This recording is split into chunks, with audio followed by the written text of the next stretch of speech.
Question number 6, Grant Robertson. Thank you very much, Mr Speaker. My question is to the Minister of Finance. Is it government policy that the government will return to surplus this financial year and stay there so it can reduce debt, reduce ACC levies on households and businesses and start modestly reducing income taxes? Honourable Bill English. Mr Speaker, yes, that is the government policy, to return to surplus, to maintain surplus so we can reduce debt to 20% of GDP by 2020, to reduce ACC levies on households and businesses, and in 2017 to begin reducing income taxes.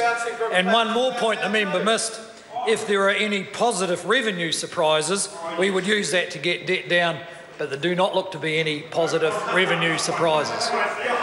Supplementary question, Mr. Supplementary question, Grant Robertson. In light of that answer, does the Minister of Finance recall this document, our 2014 priorities from the National Government, which lists as the first priority return to budget surplus in 2014-15? Honourable Bill English. Mr Speaker, yes I do, and the government has worked very hard, and I must indicate support for ministers and public servants who over recent years have worked very hard to contain government expenditure at the same time as improving public services consistently across the board. However, they don't have any control over revenue, and it's the revenue that amounts to a challenge to getting back to surplus. Supplementary question. Supplementary question, Grant Robertson. In light of that answer, can the Minister explain this document featuring the same photograph of a smiling Prime Minister with our 2015 priorities, which lists as the first priority return the government's books to surplus, leaving out the date 2014-15? Honourable Bill English. Mr Speaker, yes I do, and I'm pleased to see that the member, as a new finance spokesman, is studying sound public policy so intently, and he can be reassured. He's just looking at the pictures. No, he's read it. He's read it. Give him some credit, and I can assure the member that all the numbers related to the surpluses, of course, are fully transparent.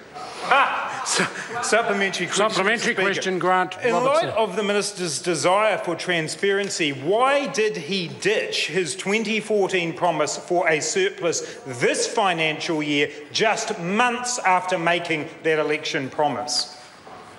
Honourable Bill English. It's not a matter of ditching promises, it's a matter of dealing with reality.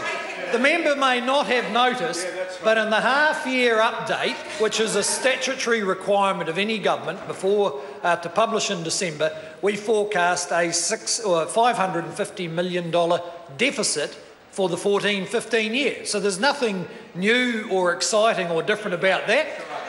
We budgeted a surplus. A number of things have changed, like I think there's $6 billion less of GDP because of low inflation, and the half-year update forecast a deficit for that year. I don't know why the member seems surprised about that or seems to think it's a secret. Supplementary question, Mr Speaker. Supplementary question, Grant Robertson. In light of that answer, can the Minister of Finance understand why it is not a surprise to New Zealanders that he is once again breaking a promise, this time one made in 2014, that there would be a budget surplus in 2014-15? Or isn't this just the smoke and mirrors that the New Zealand Herald has accused him of breaking yet another promise? Honourable Bill English.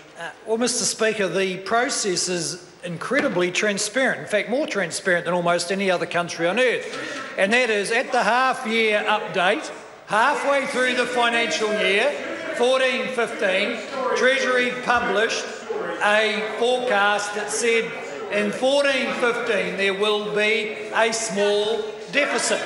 That's pretty clear, and it's an indication that achieving a surplus in 14-15 is going to be quite difficult. Question number 7, Ron Mark. Thank you, Mr Speaker. My